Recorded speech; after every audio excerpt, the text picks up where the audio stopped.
Hey guys, आज हम explain करने वाले हैं 2017 में एक आई मैक्सिकन हॉरर फिल्म को। ये मूवी बहुत ही ज़्यादा इंटरेस्टिंग है, तो चलिए स्टार्टिंग करते हैं इसकी एक्सप्लेनेशन को। सबसे पहले तो अगर आपने हमारे चैनल को सब्सक्राइब नहीं किया है तो ज़रूर कर लीजिए, जिससे आगे आने वाले वीडियोज़ की नोटिफिकेशंस आप सभी के लिए मिलते रहें।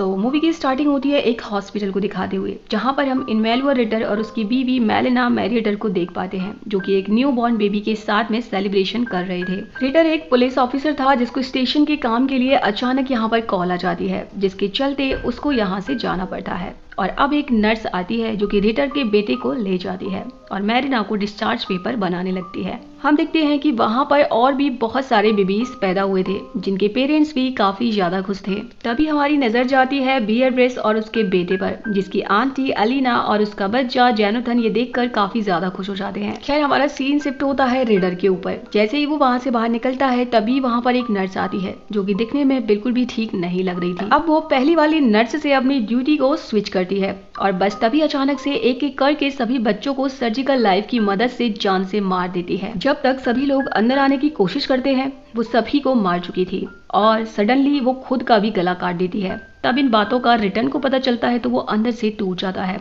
और उसकी वाइफ मैरी भी सुसाइड कर लेती है, क्योंकि वो इस दुख को सहन नहीं कर पाती है। और ऐसे ही 5 साल बीत जाते हैं और अब रिटर्न को ये खबर मिलती है कि किंडरगार्टन स्कूल के 33 बच्चों को एक 12 साल के बच्चे ने जान से मार दिया है। और इन बच्चों को मारने के बाद वो 12 साल का बच्चा खुद की भी जान ले लेता है। ये बिल्कुल वैसा ही हुआ था जो आज से 5 साल पहले उस नर्स ने किया था। और अब ये खबर चारों तरफ फैल जाती है और अब इस खबर को बियरड्रेस भी देखती है, जिसको 5 साल पहले हमने अपने बेटे ईसा के साथ देखा था। और तभी यहाँ पर ईसा आता है और वो अपनी माँ से कहता है कि उसको एक बुरा सपना आया था, जहाँ पर डेविल उसको और उसके भाई को परेशान कर रहा था, बट किसी ने भी उसकी हेल्प नहीं करी। और स्ट्रेंजली वो भी ये न्यूज देखकर काफी ज्यादा दुखी हो जाती है और अपनी सिस्टर एलिना को कॉल करती है, क्योंकि उस स्कूल में उसका बेटा जोनाथन भी था जिसकी मौत हो गई थी, जिससे वो लोग काफी ज्यादा दुखी हो जाते हैं। और फाइनली इस केस की सारी रिस्पॉन्सिबिलिटी रिटर को मिल जाती है, जिसके बाद रिटर अपने कुछ कलीगों को लेकर उस 12 साल के बच्चे की माँ के पास जाता है और उससे कुछ सवाल करता है कि क्या वो बच्चा ड्रग्स लेता था या फिर उसको कुछ साइकोलॉजिकल प्रॉब्लम थी। लेकिन उसकी माँ तो खुद ही ज्यादा शॉक्ड में थी। उसको समझ नहीं आ रहा था कि उसका बच्चा ऐसे कैसे कर सकता है। और फाइनली उस बच्चे ने खुद के सर को भी एक दीवार से फोड़ लिया था, जिसकी वजह से उसका सर एक वाटरमेलन की तरह खुल गया था। देन उसके बाद जोनाथन की माँ सेलेना का भी बयान लिया जाता है, जो कि ये बताती है कि कुछ दिन पहले उसके पास एक प्रीस्ट आया था और उसने उसको वार्न किया था कि उसके बेटे के साथ कुछ गलत होने वाला है। वो आगे कहती है कि इस प्रीस्ट के सर और पूरी बॉडी पर सैटेनिक सिंबल्स थे। वो आगे कहती है कि उसने ये बताया था कि अभी ये सब कुछ 5 बार और होगा, लेकिन उसने इन सारी बातों को सीरियसली नहीं लिया था। खैर, उसके बाद हम देखते हैं कि एक पैरानॉर्मल डिपार्टमेंट से एक डीमोनोलॉजिस्ट की एक टीम आती है, जिनका लीडर था आइवन फ्रैंको, जो कि इस लोकेशन को यूवी लाइट्स की मदद से अच्छी तरीके से चेक करता है। वहीं दूसरी तरफ हम रिटर को देखते हैं, जो मीडिया और बाकी सभी लोगों को हैंडल करता है, लेकिन उसकी पर्सनल लाइफ में जो 5 साल पहले हुआ था उस चीज को वो आज तक नहीं भूला था, क्योंकि उसके बेटे के साथ जो कुछ भी हुआ था उस नर्स ने तो खुद को ही मार लिया था और इसी वजह से इस बात का आज तक किसी को कुछ भी पता नहीं चला। देन इसके बाद हम एक दूसरे हादसे को देखते हैं, जहां पर एक ईवा नाम की क्लिनिक लेडी स्विमिंग पूल में एक इलेक्ट्रिक वायर समेत कूद जाती है, जिससे सभी बच्चों को शॉक लगता है और इन सभी की वहीं पर मौत हो जाती है। और ऑब्वियसली एक बार फिर से ये वाला केस रिटर्न को मिल जाता है। जब वो इस लोकेशन पर पहुंचता है तो वहां पर आइवन आ जाता है और वो उसको अपने साथ स्कूल वाली लोकेशन पर चलने को कहता है। उसको लगता है कि ये सब नॉर्मल नहीं है, क्योंकि उसको ऐसा लगता था कि ये काम किसी इंसान का नहीं है, बल्कि ये काम किसी खतरनाक ईविल का है। लेकिन रिटर इन सारी चीजों पर यकीन नहीं करता था, लेकिन फिर भी वो उसके साथ चला जाता है। लेकिन वो स्कूल में जाकर के एकदम शॉक्ड हो जाता है, क्योंकि वहां पर वॉल्स के ऊपर जो निशान थे वो किसी भी इंसान या जानवर के नहीं थे, और बच्चों के जो निशान नीचे ग्राउंड पर थे वही एग्जैक्टली सेम ऊपर सीलिंग पर भी थे। और इन सारी चीजों का मतलब सिर्फ एक ही था, इन सभी बच्चों को एज अ सैक्रिफाइस इस डेविल को दिया गया है। मरने के बाद भी वो डेविल उनकी सोल्स को कंज्यूम कर रहा है। और अब ये टीम इस रूम को आइसोलेट कर लेती है और वो सब जगह पर हाई स्पीड कैमरास की कुछ वीडियोज उनको दिखाते हैं। उनको ये पता चलता है कि एक एयर टाइट और साउंड प्रूफ रूम के अंदर भी आवाज रिकॉर्ड हुई है, और वो भी उसी एग्जैक्ट टाइम पर जब वो सारे के सारे बच्चे मारे गए थे। ये साउंड खुद की जान बचाने की नहीं, बल्कि अपनी सोल को बचाने की थी। और सेम ऐसा 5 साल पहले उस हॉस्पिटल में भी रिकॉर्ड किया गया था। और उस साउंड को यहाँ पर रिटर भी सुनता है और धीरे धीरे करके आइजन पर उसका विश्वास होने लगता है। खैर, उसके बाद हमारा सीन शिफ्ट होता है और हम देखते हैं कि रिटर एलिना से भी उस प्रीस्ट का स्केच बनवा रहा था और यह सब उसको ढूंढने की सोचने लगते हैं। लेकिन तभी धर्मित्रो उनके लिए ये बताता है कि वो एक कार्ड रीडर को जानता है और वो उसके पास जाकर के इस प्रीस्ट के बारे में पूछ सकते हैं। अब वो लोग जैसे ही वहां पर जाकर पूछते हैं तो कार्ड में हर जगह डेविल का कार्ड निकल कर आता है, जिससे वो ये कहती है कि उन तीनों में से कोई एक जरूर मरेगा। अब इससे पहले कि वो लोगों को प्रीस्ट की लोकेशन बताती, तभी घर के अंदर एक ईवल आ जाती है जो लियोन और उसकी बेटी को तंग करने लगती है, जो कि उसके लिए एक वार्निंग थी कि अगर उसने उनकी हेल्प करी तो उसकी बेटी मारी जाएगी। जिसके चलते वो सब लोग वहाँ से बाहर चले जाते हैं और उसी दिन एक हादसा और हो जाता है, जहाँ पर बियाट्रिस अपने बेटे ईशा को थिएटर में घुमाने ले जा रही थी। तभी वहाँ सैटेनिक सिंबल्स वाला प्रीस्ट आ जाता है और उन दोनों को किडनैप करके ले जाता है, जिसका नाम बसिलियो था।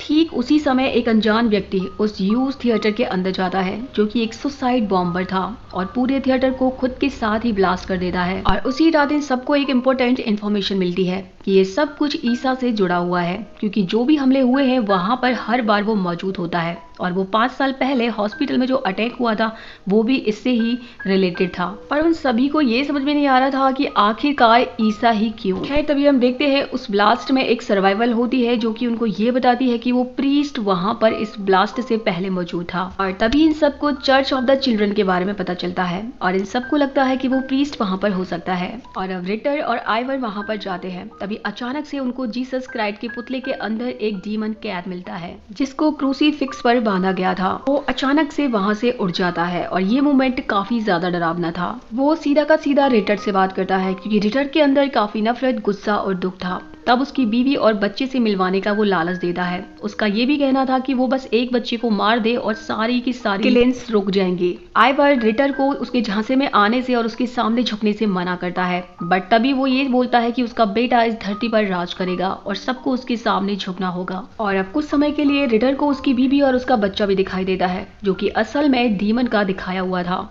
तभी वो डेविल क्रूसीफिक्स से फ्री होकर उन पर हमला करने वाला था, लेकिन तभी आइवन गोली चला देता है, जिससे उस समय के लिए वो बच जाते हैं। लेकिन तभी रिटर अजीब सा बिहेव करता है और वो गुस्से में आइवन को मारने की कोशिश करता है। लेकिन तभी वहां पर बसिलियो आ जाता है। वो एक इलेक्ट्रिकल गन की मदद से उसे बेहोश कर देता है और उन दोनों को सेफ जगह पर ले जाता है। दूसरी तरफ हम ईसा और उसकी माँ को देखते हैं, जो कि बिल्कुल सेफ है। सो गाइस, यहाँ पर खुलते हैं इस मूवी के सारे राज कि एक्चुअली ये सब हो क्या रहा था। बसिलियो का असल में ये कहना था कि ईसा जीसस क्राइस्ट का ही रूप है, ईसा मसीह, और ये जीसस क्राइस्ट की थर्ड कमिंग है अकॉर्डिंग टू द फिल्म वसूली। ये बताता है कि जीसस क्राइस्ट की सेकंड कमिंग 2000 साल पहले हुई थी और डेविल उनको रोकने में कामयाब हो गया था। एंड वेडिगन्स को उसके तरीके पसंद नहीं थे, जिसके चलते उसको वहां से बर्खास्त कर दिया गया और ईसा को 5 साल पहले से ही मारने की कोशिश की जा रही थी उसी हॉस्पिटल से, लेकिन हर बार वो बच जाता था। यहाँ पर आज तक जितने भी हादसे हुए हैं वो सारे के सारे ईसा के लिए किए गए थे और उसी से रिलेटेड थे। सो गाइस, यहाँ पर आप सभी को याद होगा कि बसिलियो ने ये कहा था कि ये सब 5 बार होगा और आज से 5 साल पहले ये एक बार हॉस्पिटल में ऑलरेडी हो चुका था, जिसका मतलब है कि टोटल 6 हादसे होने वाले हैं और 6 डेविल का नंबर है। बेसिकली डेविल सेक्रीफाइस लेकर स्ट्रॉन्ग हो रहा था और अब ये सारा सच जानने के बाद इन सभी का बस एक ही मकसद होता है कि उस बच्चे को कैसे सेफ रखा जाए और ऐसी जगह पर पहुंचा दिया जाए जहां पर कोई भी उसको छू न सके, जहां पर ईसा खुद को और खुद की शक्तियों को पहचान सके और अपनी शक्तियों को बहुत ही ज्यादा स्ट्रॉन्ग कर सके।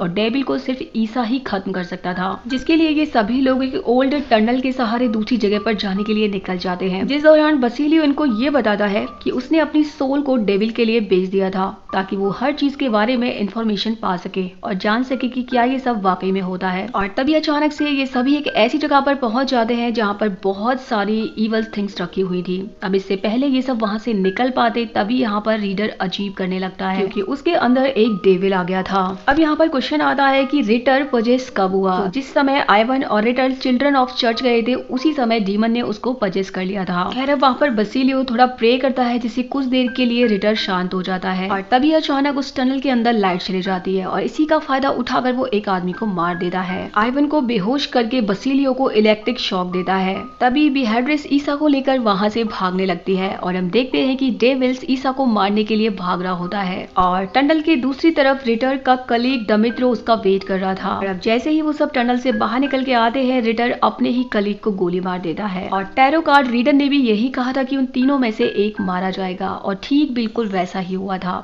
खैर उसको मारने के बाद रिटर अब ईसा को मारने वाला होता है, लेकिन पीछे से बेहेड्रेस आकर रिटर को मार देती है, यानी कि बेहोश कर देती है और अब उसको पकड़कर जंजीरों से बांध दिया जाता है। तभी बसीलियो हमें कुछ बातें बताता है और ये सारे सिंबल्स दिखने में अनहोनी लगते हैं। वो कहता है कि पुराने टाइम में इन्हीं के जरिए भूत प्रेतों का इलाज किया जाता था, यानी इन्हीं सिंबल्स के जरिए एग्नोसिज्म किया जाता था और उसका मानना था कि यही सिंबल्स अब उन लोगों को बचाएंगे। एंड वो कहता है उसको और ईशा को अब अलग रखना होगा, क्योंकि किसी भी कंडीशन में डेविल को अब कुछ और ब्लड नहीं मिलना चाहिए। एंड वो कहता है बस अब हमको प्रेयर करते रहना चाहिए, भले ही कुछ भी हो जाए, हमें प्रेयर करना बंद नहीं करना है। तभी आइवन और बेहेड्रेस दो लोगों की मदद से रिटर को क्रूसीफिक्स पर कीलों की मदद से बांध देते हैं और ये देखने में बहुत ज्यादा पेनफुल लगता है और अब प्रेयर पढ़ना स्टार्ट हो जाता है। वो डेविल यहाँ पर हार मानने वाला नहीं था और वो दो और लोगों को मार देता है, लेकिन वो लोग प्रेयर्स पढ़ना बंद नहीं करते हैं और प्रेयर्स पढ़ते रहने की वजह से सब कुछ शांत तो हो जाता है। बट उसी वक्त हम देखते हैं कि डेविल बहुत ही ज्यादा पावरफुल है और वो क्रूसीफिक्स को हवा में लेमिटेड करके नीचे पटक देता है, जिससे कि वो आजाद हो जाता है। रिटर आइवन के पेट में कील मार देता है और अब वो बेहेड्रेस को भी मारने वाला होता है। तभी डेविल्स उसे ये बताता है कि सारे बच्चों को बसीलियो ने ही मारा था ताकि वो अपनी सोल को मुझसे आजाद करवा सके। और उसी वक्त हम देखते हैं कि बसीलियो एक पुराने डैगर से ईसा पर हमला करने के लिए रेडी है। बट अचानक से ही हम ये भी देखते हैं कि बसीलियो अपने हाथ में ईसा का खून लेकर सीधा डेविल का नाम पुकारता है और इस बार बसीलियो सही काम करता है और वो जीसस क्राइस्ट के खून से उस डेविल को अपने शरीर में कैद कर लेता है और फिर अपनी सोल के बदले उसको एक पत्थर में इटर्निटी के लिए कैद कर देता है, जिससे सभी लोग बच जाते हैं इंक्लूडिंग ईसा। एंड इन सब के लिए बसीलियो अपनी कुर्बानी देता है और एंड में हम ये देखते हैं कि बेहेड्रेस और ईसा के रूप में रिटर को अपने बीवी और बच्चे मिल जाते हैं और यहीं पर ये मूवी एंड हो जाती है। तो गाइस आपको ये मूवी कैसी लगी आप मुझे कमेंट सेक्शन में जरूर बताएगा। मिलते हैं नई वीडियो में नई मूवी के साथ, तब तक के लिए बाय बाय।